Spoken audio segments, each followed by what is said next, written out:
Welcome to ABC campus. आज हम negotiable instruments act 1881 में revocation of bankers authority section 122 A discuss करेंगे।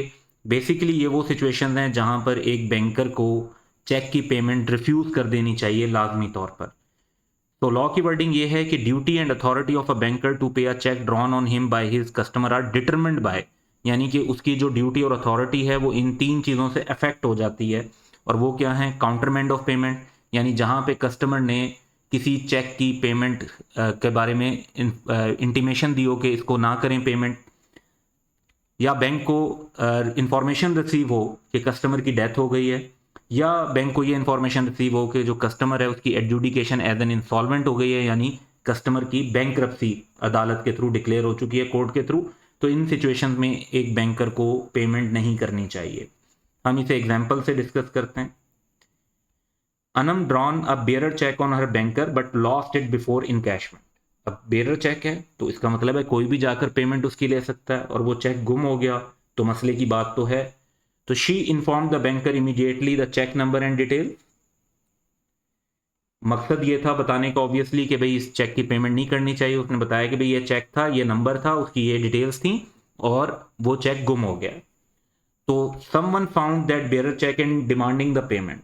तो क्या वो ये पेमेंट डिमांड कर सकता है? अगर वो कर भी रहा है डिमांड तो बैंकर मस्ट रिफ्यूज, जो बैंक है वो इसकी पेमेंट नहीं करेगा। तो ये एग्जांपल थी काउंटरमेंड ऑफ पेमेंट की। नेक्स्ट एग्जांपल देखते हैं। A customer died on 16th March. His legal representative informed the banker of his death on 26th March day end. The banker must refuse to honor check from 27th March. Next day से onward, क्योंकि जब तक notice नहीं मिला था तब तक अगर वो उस अकाउंट से कोई चेक की पेमेंट कर रहे थे तो वो तो बैंक का फॉल्ट नहीं है, उनके पास इंफॉर्मेशन नहीं थी। तो इसलिए कस्टमर की डेथ नहीं, नोटिस ऑफ कस्टमर डेथ। तो 27 मार्च एंड ऑनवर्ड्स बैंकर को पेमेंट नहीं करनी चाहिए उस अकाउंट से। However, the banker is not liable if any payment of check was made from 16th March to 26th March. यानी डेथ के दिन से लेकर इंफॉर्मेशन मिलने के दिन तक अगर कोई पेमेंट उस अकाउंट से कर दी गई है तो उसके लिए बैंकर की लाइबिलिटी नहीं होगी। ये नोटिस ऑफ कस्टमर डेथ वाला पॉइंट था। एक और एग्जांपल देखते हैं। Abid had account in PQR bank. Abid was adjudicated as insolvent on 9th February and it was communicated to PQR Bank on 10th February. अब जाहिर बात है कि जब इंसॉल्वेंसी के बारे में इंफॉर्मेशन बैंक को मिल जाती है तो ऑनवर्ड बैंक को पेमेंट नहीं करनी चाहिए। PQR bank must refuse the payment of cheque from account of Abid from 10th February.